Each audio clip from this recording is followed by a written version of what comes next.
What's up guys, Assalamualaikum. Selamat datang di channel Hakim News. Baik, pada episod kali ini saya ingin menceritakan tentang seorang penggusti, technical wrestler. Mungkin anda semua kenal dengan beliau. Beliau merupakan seorang penggusti yang sangat hebat suatu ketika dahulu, iaitu The Rabbit Wolverine, Chris Benoit. Nantikan cerita daripada saya selepas ini. Dan sebelum itu, jangan lupa like, subscribe dan tekan tombol loceng di sebelah butang subscribe supaya anda tidak terlepas video-video terbaru daripada saya. Baiklah, nantikan cerita daripada saya. Stay tune guys.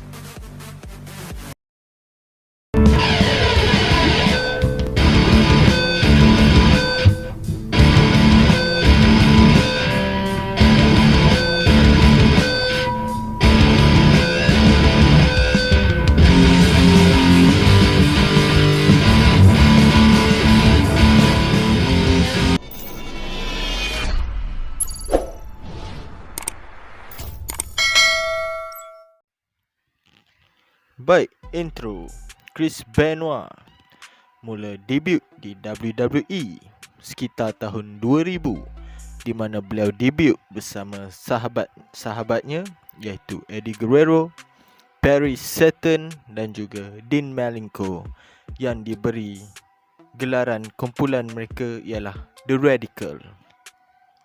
Dan Chris Benoit tidak lama selepas itu telah bertarung dengan Triple H selaku juara WWF pada waktu itu, dan beliau telah menunjukkan saingan yang sangat hebat, di mana beliau berjaya menyaingi Triple H dan penonton sangat teruja dengan aksi beliau pada perlawanan tersebut.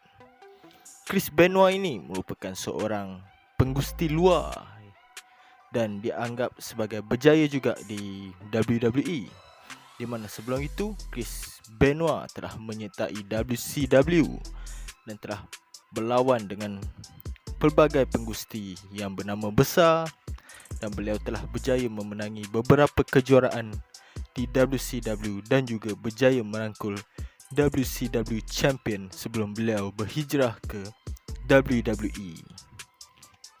Baik, ingin dijadikan cerita, kejuaraan pertama Chris Benoit mula dimenanginya pada tahun 2000, iaitu di acara WrestleMania. Beliau berjaya menumpaskan Chris Jericho dan beliau dinobatkan sebagai juara baru Intercontinental Champion. Beliau tidak mengambil masa yang lama untuk terus meningkat naik di WWE, di mana beliau telah bergandingan dengan Chris Jericho dan berjaya menumpaskan Triple H dan Stone Cold, dan berjaya memenangi kejuaraan Tag Team Champion. Dan pada waktu itu Tag Team mereka dianggap yang sangat hebat, di mana Chris Benoit dan Chris Jericho berjaya menghangatkan division Tag Team pada waktu itu. Baik, selang beberapa tahun kemudian, Chris Benoit telah didraftkan ke SmackDown pada tahun 2002, dan pada waktu itu beliau telah bergandingan dengan Kurt Angle dan berjaya memenangi kejuaraan Tag Team Champion di acara No Mercy dengan menewaskan Edge dan juga Rey Mysterio. Dan walaupun mereka berdua nampak seperti tidak ngam, tetapi mereka berdua berjaya menunjukkan yang mereka mempunyai karisma untuk bergelar Tag Team Champion. Dan tidak lama kemudian Chris Benoit telah bertukar kepada penggusti solo dan telah bertarung dengan Big Show dan juga pernah bertarung dengan Brock Lesnar selaku juara WWE pada waktu itu, dan beliau telah memberi saingan yang sangat hebat. Dan siapa sangka Chris Benoit yang berbadan kecil berjaya memberi saingan kepada penggusti-penggusti yang berbadan besar seperti Brock Lesnar dan juga Big Show. Baik, tahun kegemilangan Chris Benoit ialah pada tahun 2004, di mana beliau berjaya memenangi Royal Rumble dan beliau dimasukkan pada entry nombor 1, dan beliau berjaya survive sebagai last man standing. Dan orang terakhir yang beliau berjaya eliminate ialah The Big Show dan amat mengejutkan penonton-penonton di sekitar arena, dan penyokong-penyokong sangat menyukai perlawanan tersebut dan sangat menyokong beliau memenangi pertandingan Royal Rumble tersebut. Dan beliau telah memilih untuk ke jenama Raw dan mencabar Triple H selaku juara World Heavyweight Champion, dan di mana mereka telah ditempatkan di main event WrestleMania 20 pada tahun 2004, iaitu Triple H menentang Shawn Michaels dan menentang Chris Benoit untuk kejuaraan World Heavyweight Champion Triple Threat Match. Dan Chris Benoit berjaya memenangi perlawanan tersebut dan telah meraihkan kejayaannya pada penghujung acara tersebut, di mana Eddie Guerrero telah muncul pada waktu itu.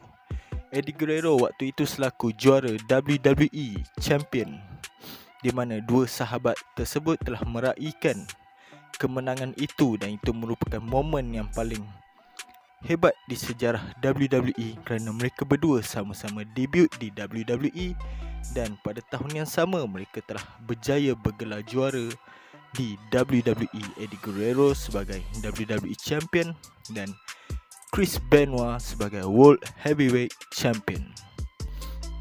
Dan Chris Benoit telah memegang kejuaraan itu selama beberapa bulan, dan beliau telah tewas kejuaraan tersebut di acara SummerSlam menentang Randy Orton.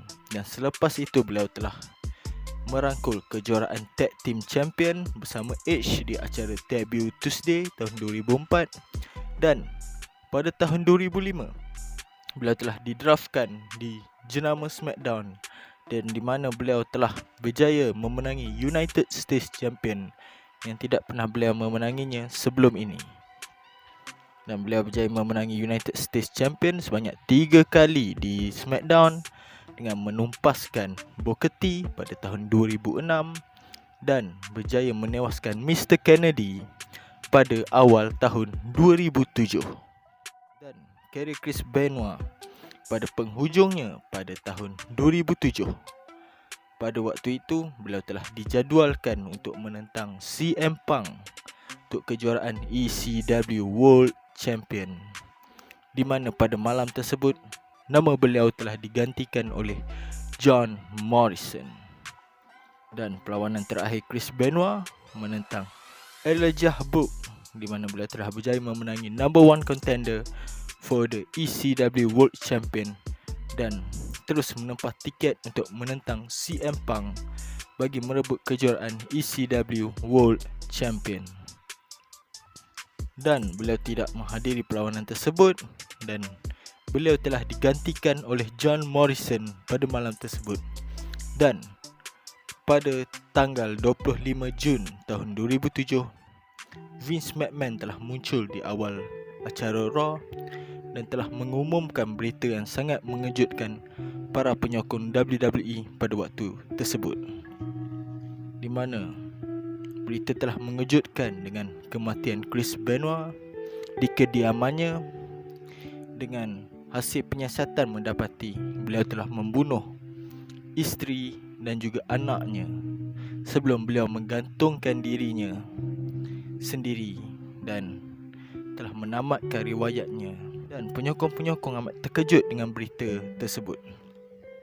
Dan hasil penyiasatan mendapati yang beliau telah mengalami kemurungan sejak kematian Eddie Guerrero pada tahun 2005, dan juga beliau mengalami kecederaan otak yang sudah lama, dan itu merupakan impak pada finisher yang selalu beliau gunakan, iaitu Dirty Headbutt, di mana telah menggunakan kepala untuk menggunakan senjata dalam perlawanannya selama kariernya dalam dunia gusti. Dan andai kata Chris Benoit masih ada sekarang ini, mungkin beliau bakal bergelar Hall of Fame dan bakal dijadikan legenda di dunia gusti. Dan kita juga dapat menyaksikan anaknya hasil pernikahan pertama, iaitu David Benoit, bergusti di pentas WWE sekarang ini. Baik, itu saja perkongsian saya tentang The Rabbit Wolverine Chris Benoit. Andai kata ada kekurangan, bolehlah anda tinggal komen di ruangan di bawah. Jangan lupa like, subscribe dan tekan tombol loceng di sebelah butang subscribe supaya anda tidak terlepas next video daripada saya. Sebelum itu, saya ingin mengucapkan selamat Hari Raya Aidiladha kepada anda semua. Jumpa lagi di next video. Bye bye. Assalamualaikum guys.